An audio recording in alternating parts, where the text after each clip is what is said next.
we'd like you to be fit both mentally and physically so that you can enjoy the fruits of your labor.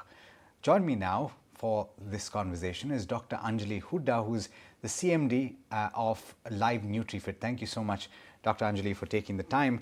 And I think a lot of my viewers will have faced this situation in the past. In the attempt or in the bid to lose weight, they count calories and they tend to miss out on the nutrition that they need. So we'll get to that in a bit. But is it wrong to only count calories? Definitely. It is totally a misnomer. We should not do that. We should not be counting calories because calorie counting is not accurate. My dal could be different from your dal. So how can the calories be same? So calorie counting is generally a defeated issue nowadays. It is all about the quality and not about the quantity. So yeah, we should not be counting calories. So then, however, my counter to that then is that a lot of people doing their own diet plans, okay, and based on certain information that they've picked up, maybe even on programs like this, they identify that their resting calories are at a certain level. They have to maintain a calorific deficit. So how do they then manage to do that? Because if the objective is to even lose a little bit of weight over a period of time, over say 6 months or so, you have to maintain a deficit, don't you? Yeah, absolutely, you're right. So to get that deficit going, you should know that, okay, this is the kind of calories I'm eating. It's not like it's never going to be accurate. So let's say I think on an average I'm on a 1200 calorie diet.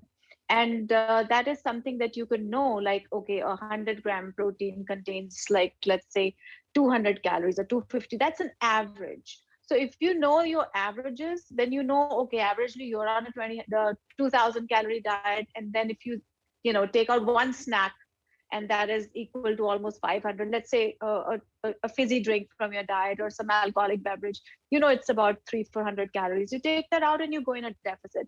Going in a deficit by counting, by going crazy, by weighing food, I think that is something that we should stop doing. Let's talk about the perils of doing that, because I know a lot of people who will have their 3 square meals, but then, like you're saying, they'll measure every gram of it and they'll say, okay, this is how I'm going to count it. What is the biggest disadvantage of doing that? I think I would say it's called orthorexia, where you're just surrounded by thoughts of food. I think life is not like that. I'm not talking about people who are training for a sport. When they're training for some event or something, they have to count every gram. We're talking about people like you and me. We have a daily life, we have our work. I cannot be telling my cook to measure my chicken all the time or my veggies all the time. And I couldn't be doing that. I would know, okay, I would use the plate method where my 3/4 of my plate is salads and veggies and 1/4 is my protein and 1/4 is my carb. I think that's the easiest way to go through life, because each time you're counting, measuring, you could be wrong. And, then you become so occupied with that we have other focuses in life. We have other things to do. We cannot be focused on that. And I think we should let professionals do their job. We should tell them to go see a professional. The professional will tell them, like, for example, I tell my patients, okay, a palm size portion of protein is good enough for you, because your palm is your palm, my palm is my palm. So go ahead with that in one meal. So you need to have those associations rather than weighing and counting, according to me. Fair enough.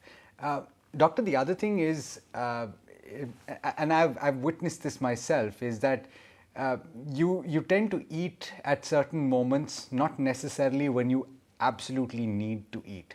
And again, there may not be a thumb rule for everybody. Somebody might be metabolically more active than other people, and therefore their body will give them signs saying that they need to consume something. But is there a trick that you can suggest to avoid those snacks that are detrimental? Yeah, I think that is something like, which we're not hungry, but we are actually dehydrated. So you have to understand that our brain does not recognize the difference between dehydration or starvation. So if you're hungry, and an untimely hunger, let's say you had lunch and you're still hungry, you've had a decent portion and you're like, oh my God, I'm still hungry. One, your insulin could be up. That's an illness we're talking about. But in a normal person, if that happens, please drink water, please hydrate yourself, because the brain does not recognize. So my trick is to always hydrate with any non-caloric beverage. It could be a green tea, it could be just water, lemon water. That should do the trick always, always. And to that end, I'm going to hydrate while I'm speaking to you. But having said Yes. that, is it bad to skip meals? Because we're in a profession, for example, I'm in a profession where you are running interview to interview and sometimes you just don't get the time. Is it bad to miss a meal? It's not bad if you don't get the hunger strike.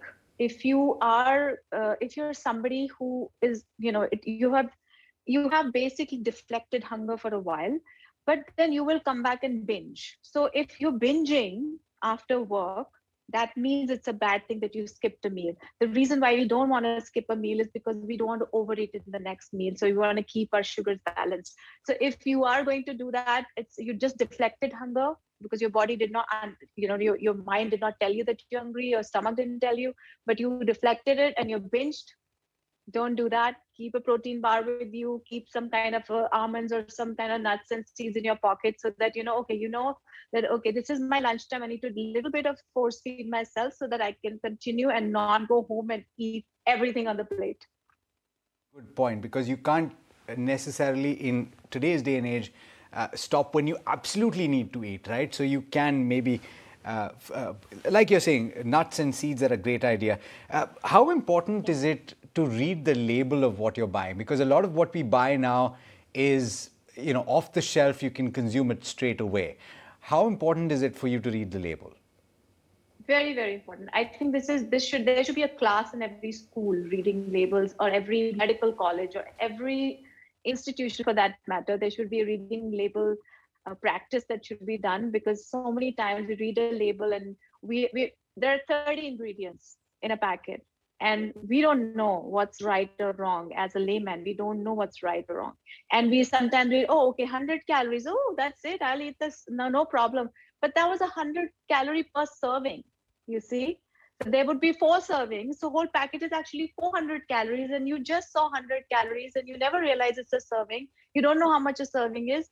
And there is so much sodium, there is so much sugar, there's so much carbohydrate, so many preservatives, additives, colors. We all need to know what we're getting into. A healthy snack can never be out of a packet. That's what I think. Never out of a packet. You can eat raw stuff, yes.